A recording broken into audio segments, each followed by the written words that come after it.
102వ కీర్తన 102వ కీర్తన మొదటి వచనం నుంచి చదువుకుందాం. ఓకేనా? యెహోవా నా ప్రార్థన ఆలకింపుము, నా మొర నీ యొద్దకు చేరనిమ్ము. నా కష్ట దినమున నాకు విముఖుడవై ఉండుకుము, నాకు చెవి ఇగ్గుము. నేను మొరలెడినాడు, త్వరపడి నాకు ఉత్తరమిమ్ము. ఇక్కడ దుఃఖ దినములు వచ్చి ఉన్నాయి. ఈ వ్యక్తికి ఏమొచ్చాయి? ఏం దినాలు వచ్చినాయి? దుఃఖ దినాలు కూడా వస్తాయి. మనిషి అన్న తర్వాత సుఖ దుఃఖాలు కలిసి ఉంటాయి. సుఖము ఉంటుంది, దుఃఖము ఉంటుంది. ఇప్పుడు ఈ వ్యక్తి ఎవరైతే ఈ యొక్క కీర్తన రాశారో ఆయనకి ఏ దినాలు ఉన్నాయి ఇప్పుడు? అంటే ఈ కీర్తన దేనికోసం చెప్తుంది?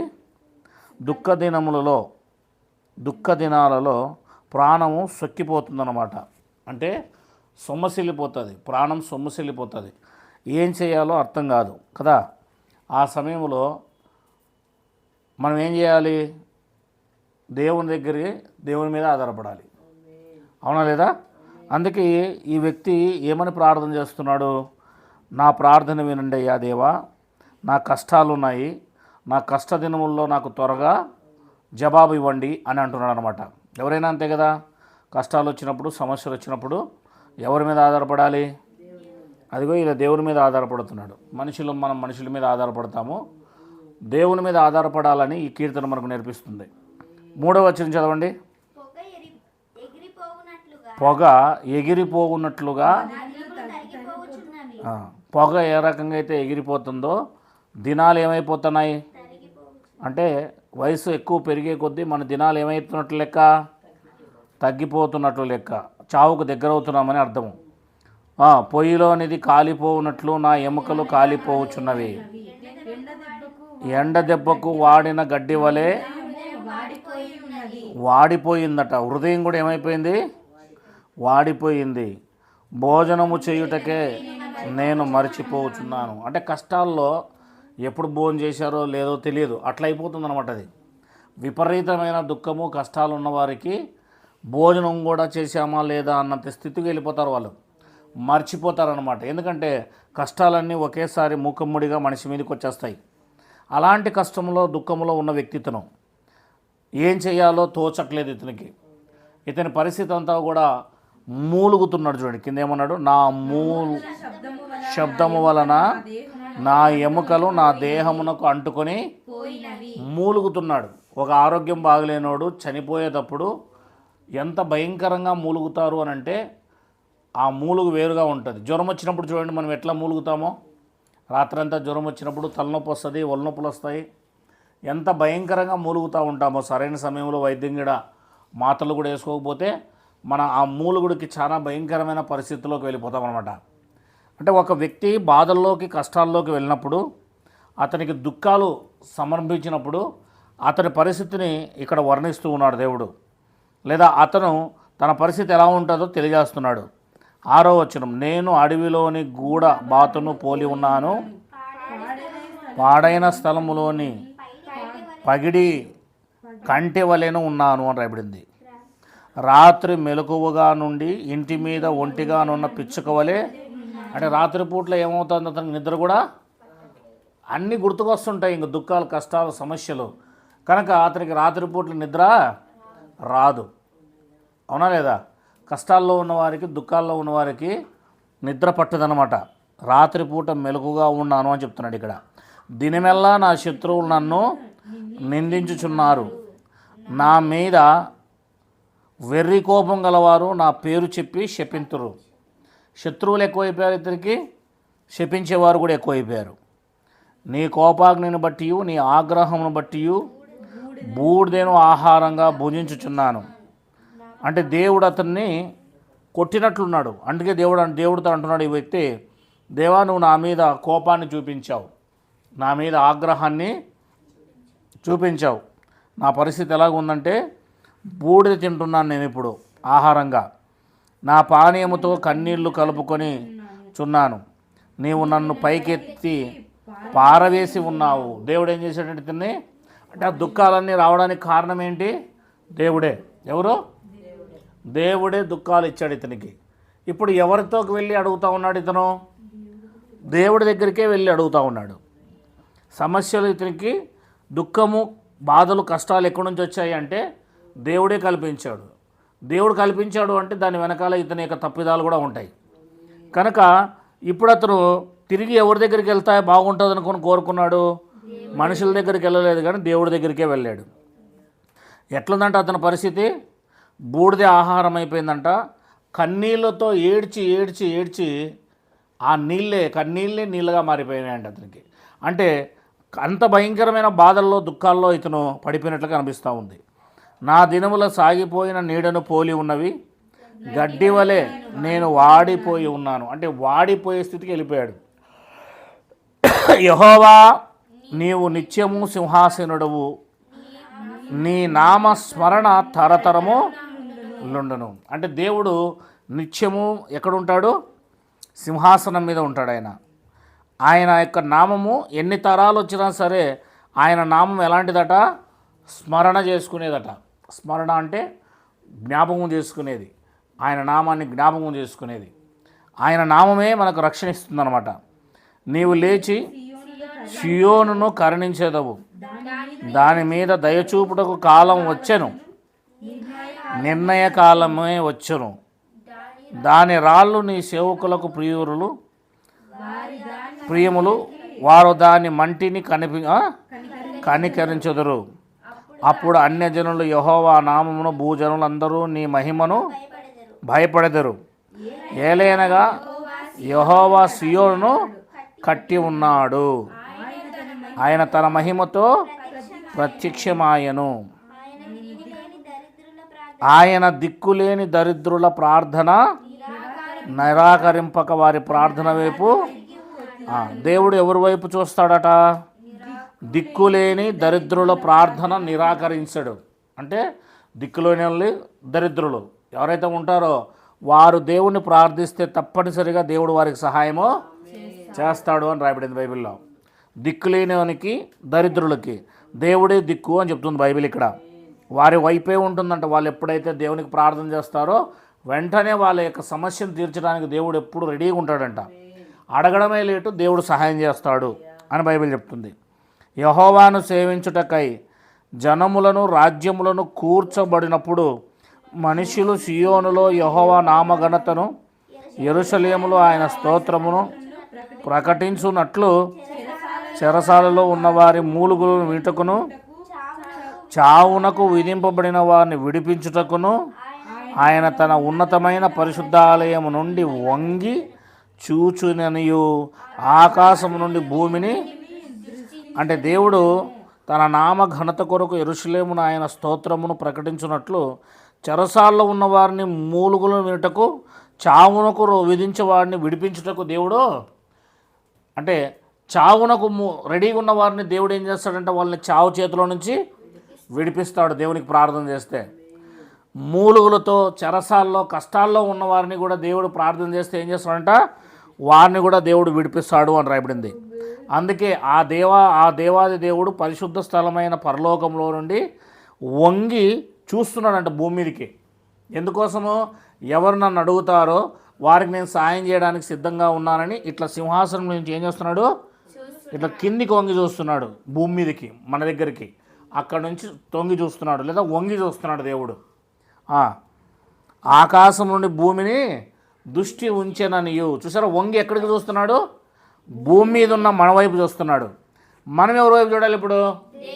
ఆయన వైపు చూసి ఇతను ఏ రకంగా అయితే మొరబెడుతున్నాడో, ప్రార్థన చేస్తున్నాడో అదేవిధంగా మనం ప్రార్థన చేయడానికి నేర్చుకుంటే, దేవుణ్ణి అడగడం నేర్చుకుంటే ఏ సమస్య అయినా కూడా దేవుడు తీసేస్తాడు అని వాగ్దానం చేస్తున్నాడు. ఇక్కడ 22వ వచనం, వచ్చు తరము తెలుసుకున్నట్లుగా ఇది వ్రాయబడవలెను, సృజించబోవు జనము యెహోవాను స్తుతించును. నేను ప్రయాణము చేయుచుండగా ఆయన నా బలమును కృంగజేసెను. దినాలు ఏమైపోయాయంట? ఆయన దినాలు గడిచిపోతూ ఉన్నాయి. ఈ వ్యక్తి ఈ దినాల గురించి చెప్తున్నాడు ఇక్కడ. నేను ఇలాగూ మనవి చేసి తిని నా దేవా నా దినముల మధ్యను నన్ను కొనిపోకము, అంటే నా దినముల మధ్యనే నన్ను ఈ లోకం నుంచి తీసుకుపోవద్దు. నీ సంవత్సరములు తరతరములుండును, ఆది యందు నీవు భూమికి పునాది వేసితివి. ఆకాశములు కూడా నీ చేతి పనులే, అవి నశించును గాని నీవు నిలిచి ఉండువు. అంటే ఏవైనా సరే నాశనమవుతాయి కానీ దేవుడు మాత్రం ఎప్పుడు నిలిచి ఉండేవాడు. అవన్నీ వస్త్రం వల్లే పాతగీలను, ఒకడు అంగవస్త్రములను తీసివేయినట్లు నీ వాటిని తీసివేయదు అని అవి మార్చబడును. దేవుడైతే ఎప్పుడు ఎలా ఉంటాడు? ఏకరీతిగా ఉండువాడు. ఆయన సంవత్సరములకు అంతు లేదు. నీ సేవకుల కుమారులు నిలిచి ఉందురు, వారి సంతానము నీ సన్నిధిని స్థిరపరచబడును. ఈ 102వ కీర్తన మనకేం తెలియజేస్తుంది అంటే, ఇక్కడ ఫస్ట్లోనే రాయబడిన చూడు, దుఃఖము చేత ప్రాణము సొక్కినవాడు యెహోవా సన్నిధిని పెట్టిన ప్రార్థన. మొర అంటే ప్రార్థన. కనుక ఈ ప్రార్థన దేవుడికి ఒక వ్యక్తి చేస్తున్నాడు. ఎవరు ఆ వ్యక్తి? దుఃఖము చేత ప్రాణం సొక్కినవాడు. దుఃఖాలు, కష్టాలు వచ్చినప్పుడు మనం వెళ్ళవలసిన స్థలము, మనం వెళ్ళవలసిన ప్లేసు దేవుడు ముందుకు వెళ్ళి మనం ప్రార్థన చేసి దుఃఖాల్లో కష్టాల్లో మనం ఎవరిని అడగాల? దేవుణ్ణి అడగాల. ఆ దేవుణ్ణి అడిగితే ఎట్టి పరిస్థితుల్లో అయినా సరే దేవుడు మనల్ని విడిపిస్తాడని ఇక్కడ మా బైబిల్ మనకు తెలియజేస్తుంది. కనుక మన ఆయుష్ను పెంచేది దేవుడే, మనము చనిపోకుండా కాపాడేది దేవుడే, మనం చెరసాల్లో ఉండి మూలుగుతున్నప్పుడు కూడా విడిపించేది దేవుడే, మధ్య వయసులోనే మనం చనిపోకుండా మన దినములు కొట్టివేయకుండా మనకు ఆయుష్నిచ్చేది కూడా దేవుడే. కనుక మనము దేవుని దగ్గరికి వచ్చి మన కష్టాన్ని, బాధను బట్టి మనం దుఃఖాలు వచ్చినప్పుడంతా కూడా ఎవరి దగ్గరికి రావాలి? దేవుని దగ్గరికి రావాలి, దేవుణ్ణి వేడుకోవాలి. అవునా లేదా? దాని నుంచి దేవుడు విడిపిస్తాడా? ఖచ్చితంగా దేవుడు విడిపిస్తాడు. ఒక ఉదాహరణ చూసుకొని ముగించుకుందాం రండి. అపోస్తుల కార్యములు 16వ అధ్యాయం.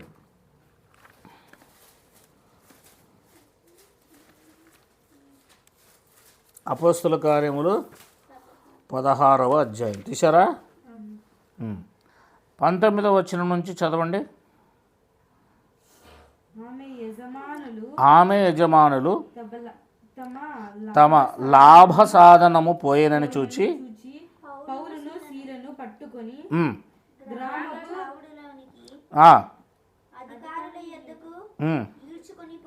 పౌలును శీలను గ్రామ పెద్దల దగ్గరికి ఏం చేశారు?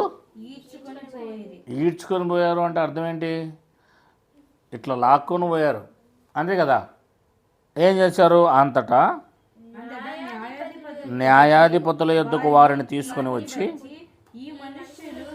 ఈ మనుష్యులు యూదులై ఉండి రోమీలమైన మనము అంగీకరించుటకైనను చేయుటకైనను కూడని ఆచారములు ప్రచురించుచు మన పట్టణమును గలిబిలి చేయుచున్నారని. అంటే పౌలు శీలలు చేసిన పని యేసుక్రీస్తును ప్రకటిస్తున్నారు. ఏం ప్రకటిస్తున్నారు? యేసుక్రీస్తును ఏం చేస్తున్నారమ్మా? ప్రకటిస్తున్నారు. యేసుక్రీస్తును సువార్త ప్రకటిస్తున్నారు. ప్రకటిస్తూ ఉంటే వాళ్ళిద్దరిని ఏం చేశారు? చెప్పండి, ఏం చేశారు?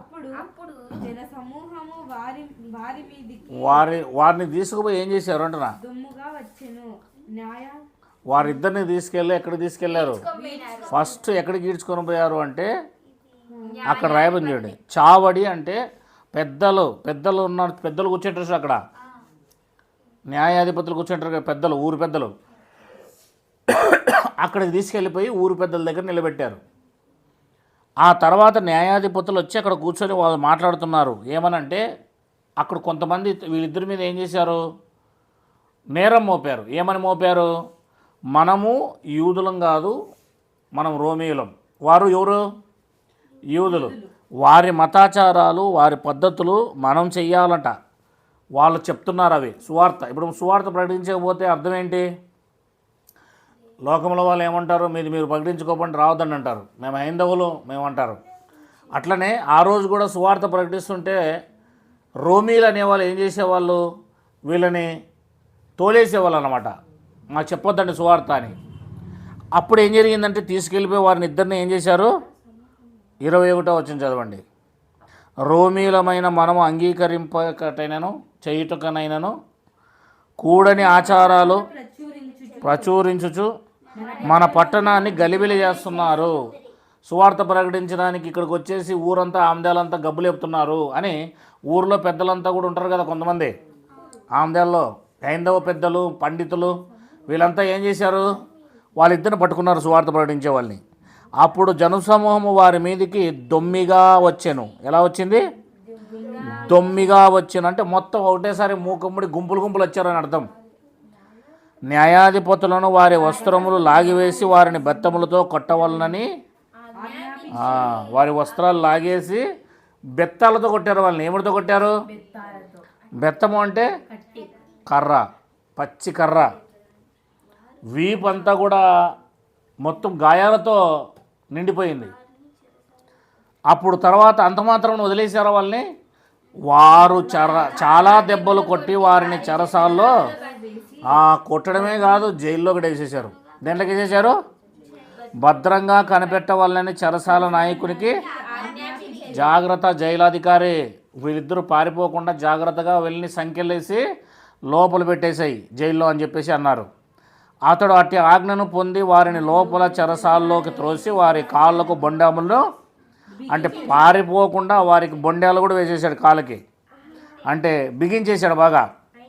అయితే మధ్యరాత్రి వేళ పౌలును శీలయు ఎవరికి ప్రార్థన చేశారు? అది దేవునికి ప్రార్థన చేశారు, పాటలు పాడారు, దేవుని కొనియాడుతూ.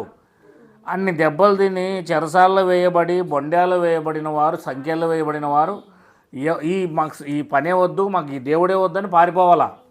కానీ వాళ్ళు ఏం చేశారు? ఆ దేవుడి యొక్క గొప్ప శక్తి వాళ్ళకు తెలుసు, ఎన్ని కష్టాలు వచ్చినా నా దేవుడు ఇరిపించగలడని. జైల్లో ఉన్న వీళ్ళు ఏం చేస్తున్నారు? బొండాలు వేయబడి దెబ్బలు తిని యేసయ్య కోసము ఆ దేవునికి ప్రార్థన చేస్తున్నారు, ఆ దేవుని కీర్తనలు పాడుతున్నారు. ఆ ఖైదీలందరూ కూడా జైల్లో ఏం చేస్తున్నారు? వింటున్నారు. ఏం జరిగింది చూడమ్మ అప్పుడు? అప్పుడు అకస్మాత్తుగా మహాభూకంపము కలిగిన, చెరసాల పునాదులు ఆదిరేను, వెంటనే తలుపులన్నీ అందరి బంధకములు ఎట్లుడే. ఎవరు వచ్చారు రంగం మీదకి? అది దేవుడు వచ్చాడు అంటే ఏమైనా చేయగలడు. అర్థమైందమ్మా? దేవుడు సమస్యల్ని ఎట్లాగైనా అందరు సంఖ్యలు తెగిపోవాలంటే అంత సులభమా? ఎవరూ రాకుండా, ఎవరు బీగం తీసుకొని లాక్ ఓపెన్ చేయకుండానే సంఖ్యలు ఏమైపోయాయి, డోర్లన్నీ ఏమైపోయాయి, అది తెరవబడ్డాయంటే డోర్లు ఆటోమేటిక్గా, ఎవరు ఓపెన్ చేయకుండానే. మరి ఎవరు ఓపెన్ చేసింటారు? దేవుడు ఆజ్ఞాపిస్తే ఏమైనా చేయగలడు. ఆయనకు సమస్తము సాధ్యం. అవునా లేదా? ఆయన అనుకుంటే ఇల్లు పడిపోయేటట్లు చేసి మనం అందరం కూడా లేపేయగలడు. అవునా? ఇంత బాగా గట్టిగా కట్టినాము, ఇల్లు పడిపోదు అనుకున్నాం. ఆయన అనుకుంటే గాల్లోనే నేను లేపేయగలడు. అవునా? దేవునికి సమస్తము సాధ్యమని తెలుసుకున్నవాడే నిజమైన విశ్వాసి. కనుక ఆయనను అలా నమ్మాలి మనం, ఎందుకంటే ఆయనకు అసాధ్యమైంది ఏది లేదు. కనుక ఇప్పుడు ఏం జరిగింది? అప్పుడు అకస్మాత్తుగా మహాభూకంపం కలిగెను, చెరసాల పునాదులు అదిరేను, వెంటనే తలుపులన్నీ తెరుచుకునేను, అందరి బంధకాలు ఊడెను. అంతలో చెరసాల నాయకుడు మేలుకొని చెరసాల తలుపులన్నీ తెరవబడి ఉండట చూచి ఖైదీలు పారిపోయారనుకొని కత్తి దూసి తన్ను తాను చంపుకోవడానికి ప్రయత్నం చేశాడు. నాకు వాళ్ళు చెప్పారు ఉదయము వీళ్ళిద్దరిని లోపలేసి జాగ్రత్త కాపలా గాయాలని. ఇప్పుడు రేపు పొద్దున్న వీళ్ళందరూ పారిపోయినారు అంటే ఇతను ఏం చేస్తారు? రేపు పొద్దున ఊరేస్తారు లేదా వాళ్ళు చంపుతారు. కనుక అందరూ పారిపోయారు అనుకొని ఇతనేం చేశాడు? తన దగ్గర ఉన్న కత్తి తీసుకొని తానే పొడుచుకొని ఆత్మహత్య చేసుకోనేకి సిద్ధమైపోయాడు. ఎందుకంటే ఖైదీలంతా పారిపోయారు, నేను ఏం చేస్తాను, ఇంకా నేను డ్యూటీ చేసి కూడా వ్యర్థమే అనుకొని వెంటనే ఏం జరిగింది తెలుసా? లోపల నుంచి అప్పుడు పౌలు, నీవు ఏ హాని చేసుకునవద్దు, మేమందరం ఇక్కడనే ఉన్నామని బిగ్గరగా చెప్పాను. అతను కత్తి తీసుకొని తను తాను పొడుచుకోబోతుండగా లోపల నుంచి పౌలు గారు ఏమన్నారంటే, ఏ ఖైదీ పారిపోలేదు, ఒక్కడు కూడా పారిపోలేదు, మేమందరం లోపలే ఉన్నాము, నువ్వు చచ్చిపోవద్దు అని చెప్పేసి కత్తి ఆపేసి కత్తి దింపేయి అని చెప్పాడు అనమాట. వెంటనే అప్పుడు పౌలు అతడు ఒక దీపం, ఎందుకంటే ఆ రోజుల్లో లైట్లు లేవు కదా, ఆ రోజు రాత్రి పూట్ల దీపం తీసుకొని తెమ్మని చెప్పి లోపలికి వచ్చి వణుకుచు పౌలును శీలకు ఖైదీల ముందు జైలర్ అధికారి సాగిలపడ్డాడు. వారిని బయటకు తీసుకొచ్చాడు. అయ్యలారా, రక్షణ పొందుటకు నేనేమి చేయవలెను అన్నాడు. చూడండి, అర్థమైందా?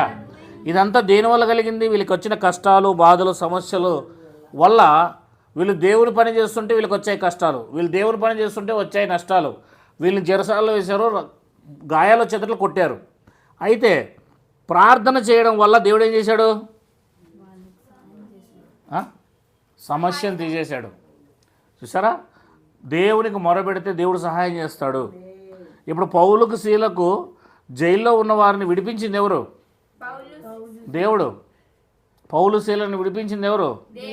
దేవుడు. అందుకే ఆ జైలధికారే వాళ్ళ పాదాల దగ్గరికి పోయి ఏం చేస్తున్నాడు? ఎవరైనా జైలధికారి పాదాల దగ్గర, ఖైదీ పాదాల దగ్గర పడతాడా? ఇట్లారా పనికి మూలడా అంటాడు, అవునా లేదా? తప్పని కొడతాడు. వీలైతే ఖైదీల్ని వణికిపోతారు జైలధికారులను చూసేపటికే. అట్లాంటిది ఈయనే పరిగెత్తుకుంటా లోపలికి పోయి దీపం పెట్టి వాళ్ళ కాళ్ళ ముందు పడి ఇట్లా సాష్టాంగ నమస్కారం చేసి, అయ్యలారా, నేను కూడా యేసయ్య నమ్ముకోవాలనుకుంటున్నాను, రక్షణ పొందాలనుకుంటున్నాను, మీ దేవుని కోసం నేను నమ్ముకోవాలనుకుంటున్నాను, ఆ దేవుని నేను నమ్మాలనుకుంటున్నాను, నాకు చెప్పయ్యా ఎలా నమ్ముకోవాలని చెప్తున్నాడు. అంటే వీళ్ళలో ఎంత పవర్ ఉండాలా, వాళ్ళ వెనకాల ఎంత శక్తి ఉండాలా, ఆ దేవుడు ఎంత గొప్ప కార్యం చేయాలా. అప్పుడు ఏం జరిగింది చూడండి. అందుకు పౌలు అన్నాడు, లేదా శీల అన్నారు వాళ్ళతో, ప్రభు అయిన యేసునందు విశ్వాసం ఉంచుము, అప్పుడు నీవును నీ ఇంటివారును రక్షణ పొందురని చెప్పి అతనికి అతని ఇంటి వారందరికీ దేవుని వాక్యము ఇంటికి తీసుకుపోయి వాక్యం బోధించుకున్న రాత్రి ఆ గడిలోనే అతడు వారిని తీసుకుని వచ్చి వారి గాయాలను కడిగెను. వెంటనే అతడును అతని ఇంటి వారందరూ వాక్యం ఉన్న తర్వాత బాప్తిసం కూడా తీసుకున్నారు. వీళ్ళు ఏం చేశారు? వాళ్ళ గాయాలు కడిగాడు. ఈయన ఏం కడిగాడు? వాళ్ళ గాయాలు కడిగాడు, వారికి భోజనం పెట్టాడు. వాళ్ళిద్దరిని కూడా మీరు ఇంక జైల్లోకి వద్దు, ఇటు నుంచి ఇటే మీరు ఇంటికి వెళ్ళిపోండి అన్నాడు. అంటే ఆలోచన చేయండి, వాళ్ళు ప్రార్థన చేసినప్పుడు, సమస్యల్లో ఉన్నప్పుడు, నువ్వు జైల్లో ఉంటే ముందు దేవుడు నిన్ను విడిపించాలనుకుంటే మొత్తం జైల్లో ఉన్న వాళ్ళందరినీ కూడా దేవుడు ఏం చేయగలడు? విడిపించగలడు, మార్చగలడు. జైలు అధికారికే మారుమనసు వచ్చేట్లు చేశాడు దేవుడు, అవునా? ఆ జైలు అధికారి మారుమనసు పొందుకొని తన ఇద్దరు పౌలు శీలను తీసుకొచ్చి వారికి భోజనాలు పెట్టి గాయాలు కడిగి ఆ రక్తమంతా తుడిచి వారి చేత వాక్యం విని వారి చేత బాప్తిసం తీసుకొని వారిని మీరు వెళ్ళిపోండి అని చెప్పేసి విడిచిపెడుతున్నాడు. కనుక ప్రార్థన ద్వారాను మనం దేవుని అడిగితే ఏదైనా మనం సాధ్యంగా పొందుకోవచ్చు. బాధల్లో, కష్టాల్లో ఉన్నప్పుడు మనం ఎవరి దగ్గరికి రావాలి? ప్రార్థన చేసేది నేర్చుకోవాలి. యాకోబు పత్రిక జుప్పేయకూడదు అప్పుడే. 5వ అధ్యాయము యాకోబు పత్రిక, హెబ్రీ పత్రిక తర్వాత 5వ అధ్యాయము చదవండి. 15వ వచనం, 14 చదువు. 14, 13 నుంచి. మీలో ఎవనికైనాను శ్రమ సంభవించేనా అతడు ప్రార్థన చేయాలి. ఏం చేయాలి? అది శ్రమలు వచ్చినప్పుడు ఏం చేయాలి? మీరు జ్వరం వచ్చినప్పుడు ఏం చేయాలా? కాల్లో రాయి కానీ ముళ్ళు కానీ గుచ్చుకుంటే ఏం చేయాలా? ప్రార్థన చేయాలి దేవుడికి ఫస్ట్. కష్టాలు, బాధలు, సమస్యల్లో, ఇబ్బందుల్లో ఎప్పుడు ఎవరికి ఏం చేయాలా? ప్రార్థన చేయాలా. ప్రార్థన చేస్తున్నారా? ఏమో ప్రార్థన చేస్తున్నావు నువ్వు? కష్టాలు, బాధలు, సమస్యలు వచ్చినప్పుడు ఏం చేయాలా? ప్రార్థన చేయాలా, అవునా? తర్వాత ఏం చేయండి?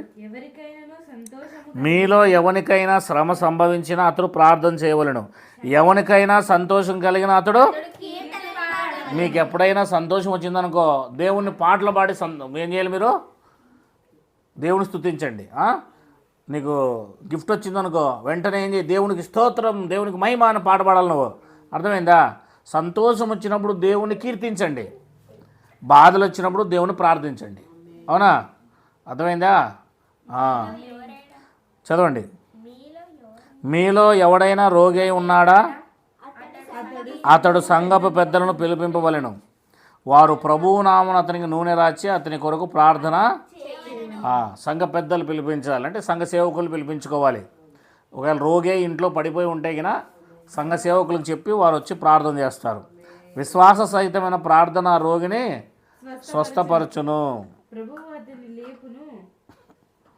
దేవుడు ఉంటాడు, దేవుడు చూస్తుంటాడు. అర్థమైందా? ఏం చేస్తారు అప్పుడు? ఏం చేస్తాడు ప్రార్థన చేస్తే? విశ్వాస సహితమైన ప్రార్థన రోగిని స్వస్థపరచును, ప్రభువు అతని లేపును. అతడు పాపములు చేసిన వాడైతే పాపక్షమాపణ కూడా నొందుతాడు. మీ పాపం కనుక ప్రార్థన అనేది ఖచ్చితంగా ఏం చేయాలి? శ్రమలు వచ్చినప్పుడు ప్రార్థన చేయాలి. సంతోషం వచ్చినప్పుడు, నీకు బర్త్డే వచ్చిందనుకో ఏం చేయాలి? నువ్వు పాటలు పాడాలి, దేవుని స్తుతించాలి. నాకు మంచి జీవితాన్ని ఇచ్చావు ప్రభువా, స్తోత్రం నాయన, ఈరోజు వరకు నాది ఈరోజు బర్త్డే ప్రభువా అని. ఒకవేళ నీకు ఆ రోజు బాధలు వచ్చినాయనుకో, కష్టాలు వచ్చినాయనుకో ఏం చేయాలి? ప్రార్థన చేయాలి. జ్వరం వచ్చి పడిపోయినావు అనుకో ప్రార్థన చేయాలి. ప్రభువా సహాయం చేయి తండ్రి, నాకు ప్రభువా నీకు వందనాలు ప్రభువా అని ప్రార్థన చేయాలి. అవునా? బాధలు వచ్చినప్పుడు ప్రార్థన చేయి, శ్రమలు వచ్చినప్పుడు ప్రార్థన చేయి. ఎప్పుడైతే నువ్వు సంతోషంగా సుఖంగా ఉన్నావు అనుకో, నీకు ఉద్యోగం వచ్చిందనుకో, నువ్వు పాస్ అయినావు అనుకో ఏం చేయాలి? దేవుని కీర్తించాలి, దేవుని స్తుతించాలి. దేవునికి స్తోత్రం కలుగునుగాక అని మంచి పాటలు దేవుని స్తుతించడానికి మనం పాడాలి. సుగుణాల సుందరడా అంటూ దేవుని ఏం చేయాలి? మనము స్తుతించాలి, మహింపరచాలి. అర్థమైందా? కనుక ఆ రకంగా మనం ప్రార్థన చేయాలని బైబిల్ చెప్తుంది. ప్రార్థన చేస్తే దేవుడి మీద ఆధారపడుతున్నాడు మనము. ఆ దేవుడు రెడీగా ఉన్నాడా లేదా? మనం ప్రార్థన చేసే వాళ్ళు చూస్తున్నాడా లేదా? ఆయన ప్రార్థన వినడానికి రెడీగా ఉన్నాడు. ఎవరు ప్రార్థన చేస్తారు అని దేవుడు వినడానికి రెడీగా ఉన్నాడు. కనుక మనం మనుషులు చెప్తే లాభం లేదు, కానీ దేవుడు చెప్తే దేవుడు ఏం చేస్తాడు? పేతురు రాసిన పత్రిక మొదటి పేతురు పత్రిక తీసారా? 2వ అధ్యాయము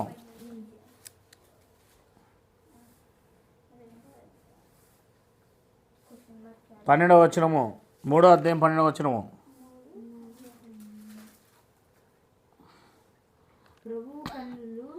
ప్రభువు కన్నులు, దేవుని కన్నులు నీతిమంతుల మీదను ఆయన చెవులు వారి ప్రార్థనల వైపుకును ఉన్నవి అని రాయడం చేయండి. అర్థమైందా? ఎవరు వైపు చూస్తున్నాడు దేవుడు? ఎవరి వైపు చూస్తున్నాడు? నువ్వు ప్రార్థన చేస్తావని చెవులు పెట్టుకొని వింటున్నాడు దేవుడు. కనుక నువ్వు ప్రార్థన చేస్తే దేవుడు వినడానికి సిద్ధంగా ఉన్నాడు. కనుక మనం ప్రార్థన చేస్తే దేవుడు సహాయం చేస్తాడు. అది దేవుని మీద ఆధారపడాలి అని మనకు ఆ కీర్తన నేర్పిస్తుంది. దేవునికి మహిమ కలుగునుగాక.